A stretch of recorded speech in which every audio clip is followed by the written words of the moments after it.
प्यारे विद्यार्थियों, आज के वीडियो में हम पढ़ेंगे भारत में हरित क्रांति, green revolution in India.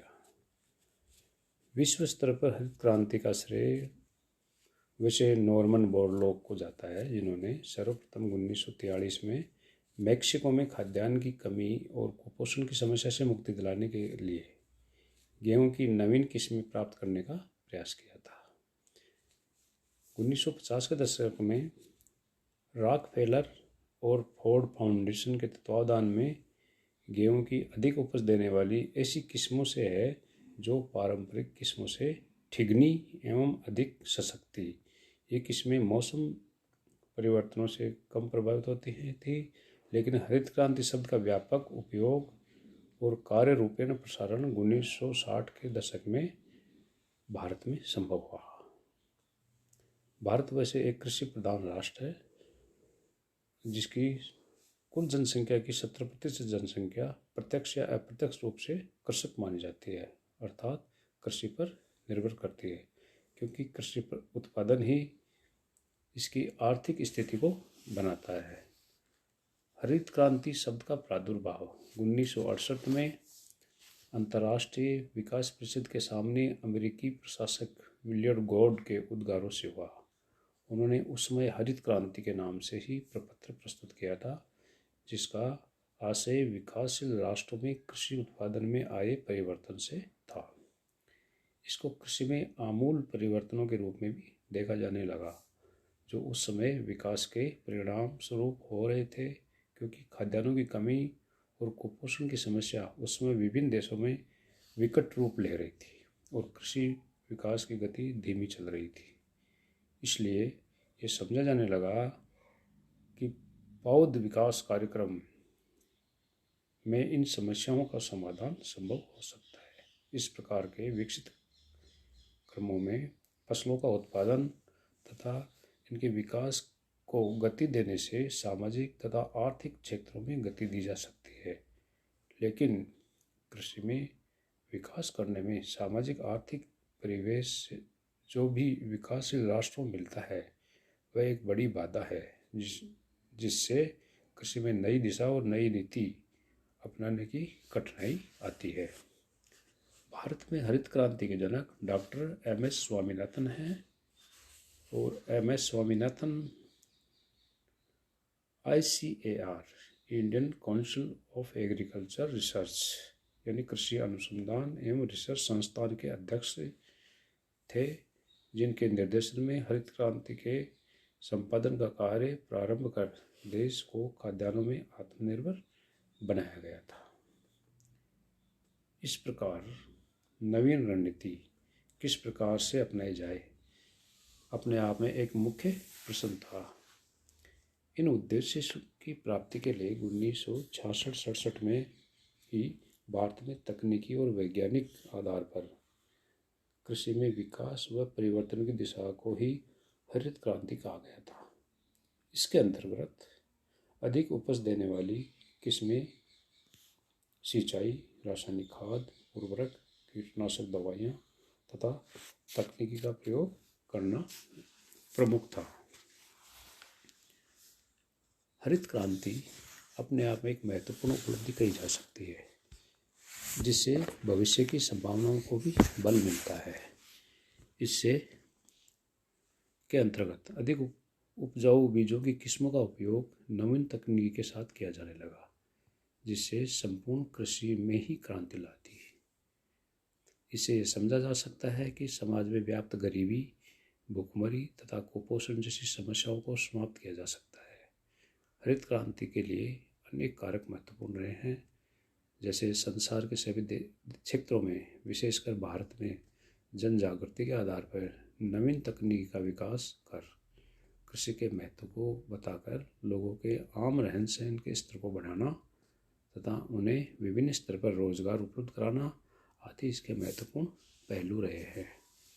Bharat में कुछ चयनित फसलों के विकास एवं वंशानुक्रम जातियों के विकास हेतु कार्यक्रम 1960 से ही शुरू हो गया था। इसमें मक्का तथा गेहूं की फसलों का वंशानुक्रम विश्लेषण पर अधिक ध्यान उत्पादन प्राप्त करने के प्रयास सफल रहे थे। इसमें मैक्सिकन गेहूं की फसल तथा चावल की विदेशी किस्में तेई, चुंग नोटी वन आदि की खेती और 1965 में शुरू हो गई थी। लेकिन पूर्ण कृषि जगत में विभिन्न किस्मों के बीजों की फसलों में खरीफ की फसलों की खेती बुलंदी पर थी। इसके अंतर्गत लगभग 1700 हेक्टेयर भूमि पर अधिक उत्पादन वाली फसलें बोई गई थी। तो अब इस हरित क्रांति के अंदर इसके महत्वपूर्ण तथ्य क्या हैं वो देखते हैं। हरित क्रांति के महत्वपूर्ण तथ्यों में सबसे पहला आता है सामाजिक आर्थिक बाधाएं। जैसे पहले अपन इसको ले लेते हैं, सामाजिक आर्थिक बाधाओं को ले लेते हैं। भारत जैसे देश में जहाँ कृषक समाज का अपना अलग ही प्रभुत्व है, वहाँ उसकी अपनी मान्यताएं भी हैं। कृषक समाज का अपना ढांचा होता है जिसका पालन बड़ी दृढ़ता से किया जाता है। इस प्रकार जो भी सामाजिक बंधन होते हैं उन्हें तोड़ने का साहस कोई नहीं कर सकता।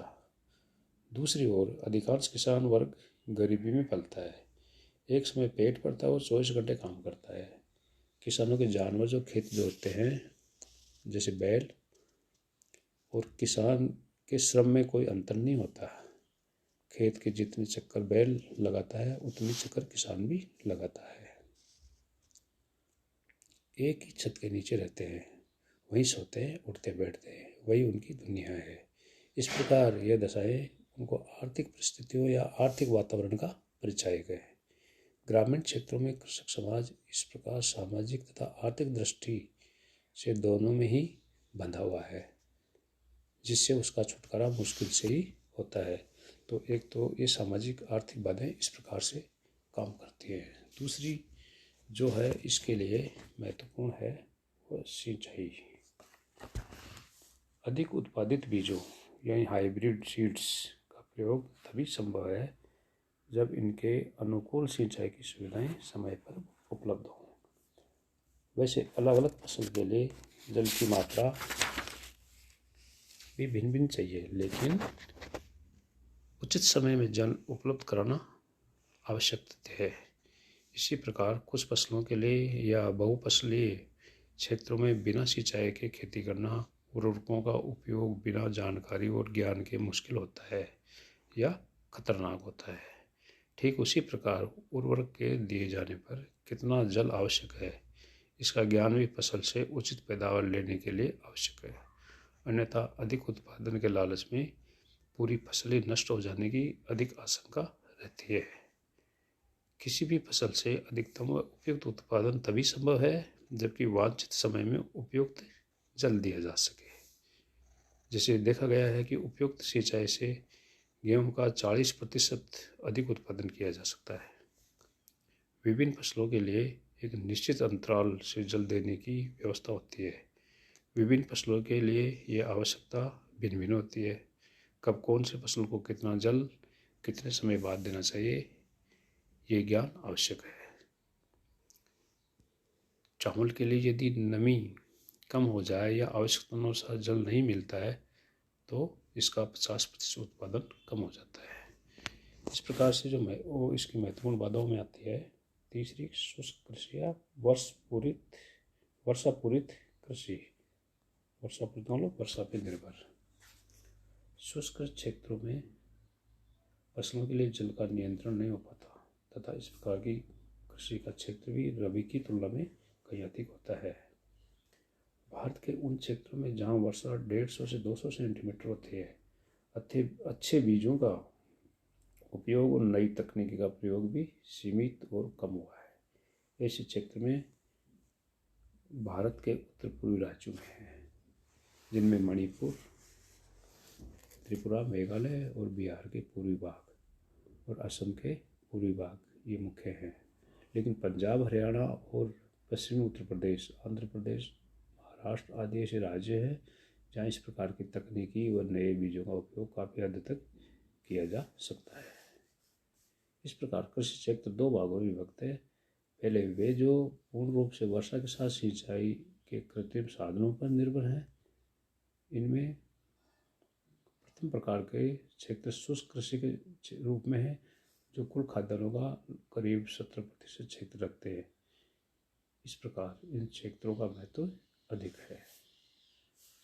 रासायनिक उर्वरकों का उपयोग।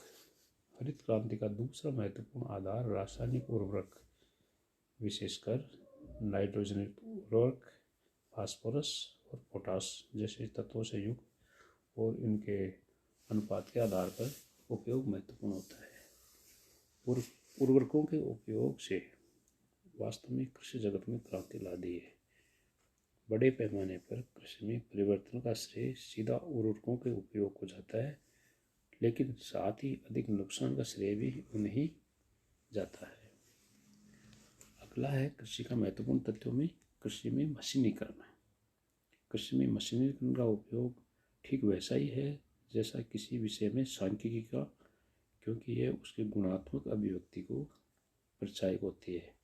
भारत जैसे देश में जहाँ कृषिगत मशीनों का प्रयोग एक अजूबा था, जिससे क्रांतिकारी परिवर्तन कर कृषि को ही बदल दिया।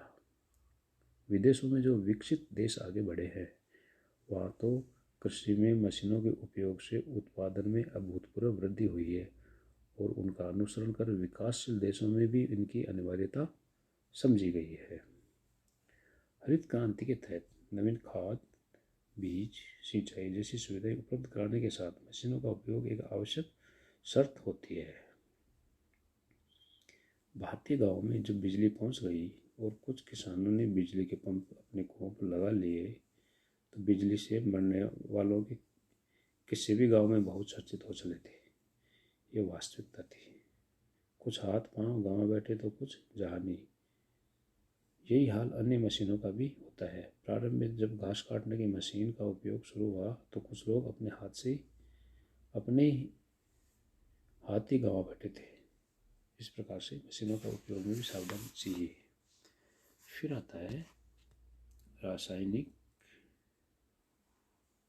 उर्वरकों का उपयोग।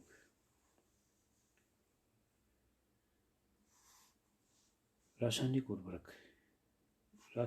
उर्वरक यद्यपि हजारों वर्ष पूर्व किसानों को यह पता था कि खादों, अस्थियों तथा राखों के उपयोग से भूमि की उर्वरता में वृद्धि की जा सकती है, परंतु ये 19वीं सदी में वैज्ञानिकों को ज्ञात हो पाया कि भूमि की उर्वरता को बनाए रखने में नाइट्रोजन, फास्फोरस और पोटेशियम जैसे 3 तत्वों की प्रमुख भूमिका होती है,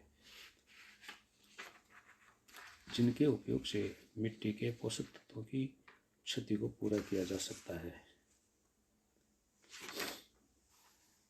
इनमें नाइट्रोजन को उर्वरक के रूप में 2 प्रकार से निर्मित किया जा सकता है। पहली विधि के अंतर्गत तो यूरिया में परिणत कर दिया जाता है, जिससे नाइट्रोजन का अंश 46% पाया जाता है। यद्यपि नाइट्रोजन एक सर्वव्यापी तत्व है, परंतु विश्व में फास्फेट और पोटाश के भंडार कम है। विश्व के फास्फेट का 2/3 भंडार केवल 2 देशों मोरक्को और संयुक्त राज्य अमेरिका के पास ही है। इस प्रकार पोटाश के भंडार 4 देशों कनाडा, पूर्व सोवियत संघ, जर्मनी और संयुक्त राज्य अमेरिका में ही पाए जाते हैं। भारत में हरित क्रांति को सफल बनाने में उर्वरकों का महत्वपूर्ण योगदान रहा है। सामान्य तौर पर भारत की मिट्टियों में नाइट्रोजन और फास्फोरस की कमी पाई जाती है तथा देश में इसका उत्पादन भी कम होता है। भारत में प्रति हेक्टेयर उर्वरक उपयोग की मात्रा पहले जहाँ 1950-51 में मात्र आधा किलोग्राम थी, वह अभी 2004-05 में बढ़कर 97 किलोग्राम हो गई। पंजाब में तो इसका और भी खपत होती है, 193 किलोग्राम प्रति हेक्टेयर है। हरियाणा में तो 166 किलोग्राम प्रति हेक्टेयर तक होता है। इसके साथ ही हरित क्रांति के महत्वपूर्ण तत्वों में है जैव उर्वरक, बायो फर्टिलाइजर। कृषि उत्पादन में तीव्र वृद्धि और तथा हरित क्रांति की सफलता में रासायनिक उर्वरकों की मुख्य भूमिका रही, जिससे विश्व की बढ़ती जनसंख्या को भोजन की आपूर्ति हो सकी और भारत जैसे विकासशील देशों को खाद्यान्न के उत्पादन में आत्मनिर्भरता प्राप्त कर सका। परंतु रासायनिक उर्वरक न केवल महंगे होते हैं, बल्कि ये खनिज तेल और कोयला आदि प्राकृतिक संसाधनों से प्राप्त किए जाते हैं। साथ ही ये भूमि के दीर्घकालीन उपजाऊपन को भी हानि पहुंचाते हैं तथा जल एवं मृदा प्रदूषण के कारण भी हैं इनसे। अतः उर्वरक के रूप में ऐसे सूक्ष्म जीवों के प्रयोग को प्रोत्साहित किया गया जो भूमि में पोषक तत्वों की वृद्धि करते हैं तथा पर्यावरण को कोई हानि नहीं पहुंचाते हैं। इन्हें ही जैव उर्वरक कहा जाता है। ये मुख्यतः जीवाणु, साइनो जीवाणु और फंगस से प्राप्त किए जाते हैं। तो जिनके नाम मैं गिना सकता हूँ, जैसे एक राइजोबियम होता है, ये जैव उर्वरक। एक एजोला होता है जो तीव्र गति से बढ़ने वाली फर्न है जो जल पर तैरती हुई मिलती है। इनकी गुहाओं में साइनो जीवाणु एनाबीमा एजोला रहता है। यह भी वायुमंडल से नाइट्रोजन लेकर पोषक पदार्थ बनाता है। इसी प्रकार से आता है आपका माइकोरिजा। ये भी एक फंगस है जो कुछ बीज उगाने वाले पौधों की जड़ों पर मिलता है। इसी प्रकार से आता है नील हरित शैवाल। नील हरित शैवाल ये भी जैव उर्वरक है जो प्राकृतिक ढंग से नाइट्रोजन प्राप्ति का मुख्य साधन है, जो वायुमंडल से नाइट्रोजन लेकर भूमि में संचित करता है। इसी प्रकार से एक आता है स्वतंत्र जीवाणु। कुछ स्वतंत्र जीवाणु होते हैं जैसे एजोबैक्टर, बेसिलस, पोलेमिक्सा, जो स्वतंत्र रहते हैं। और इसी प्रकार से एक जैव उर्वरक और है एजोस्पिरिथनम लाइपोफेरम। यह भी एक नाइट्रोजन स्थिरीकरण का जीवाणु है। अतः आधुनिक कृषि में इन जैव उर्वरकों की लोकप्रियता बढ़ रही है। इसके बाद में आता है नूतन जीवाणुओं की खोज। IARI भारतीय कृषि शोध संस्थान के सूक्ष्म जीव विज्ञानी RDS मलिक ने कुछ ऐसे मृदा जीवाणुओं को ढूंढ निकाला जिनकी सहायता से रासायनिक उर्वरकों के उपयोग के बिना भी गेहूं, कपास और सूरजमुखी फसलों का भरमार रूप से उत्पादन किया जा सकता है। इसी प्रकार से जैव कीटनाशक, जिसको बायोपेस्टिसाइड बोलते हैं अपन, जैव कीटनाशक वे सूक्ष्म जीव या जैविक उत्पाद होते हैं जिनका उपयोग कृषि को क्षति पहुंचाने वाले कीटों के विनाश के लिए किया जाता है। ये कीटनाशक केवल कीड़ों को ही विनष्ट करते हैं और अन्य जीव इनसे सुरक्षित रहते हैं। इसी प्रकार से ऑर्गेनिक खेती भी इसका ही हरित क्रांति का महत्वपूर्ण तथ्य है, जिसमें भी रासायनिक खादों के अंधाधुंध प्रयोग से पैदा हुई तकनीकी की विषाक्तता व शरीर को हानि पहुंचाने के कारण ही 80 के दशक में दुनिया का ध्यान पारंपरिक तरीकों से खेती की ओर चला गया। पारंपरिक खेती के इन नए रूपों को जैविक खेती का नाम ही दिया गया। इसी प्रकार हरित क्रांति के में यातायात और बाजार व्यवस्था भी इसका मुख्य तथ्य है। कृषि उपजों और उत्पादन का लाभ प्राप्त करने के लिए एक सुव्यवस्थित यातायात और बाजार की भी आवश्यकता होती है। इसके बाद में आता है विस्तार सेवा व्यवस्था। यातायात, बाजार व्यवस्था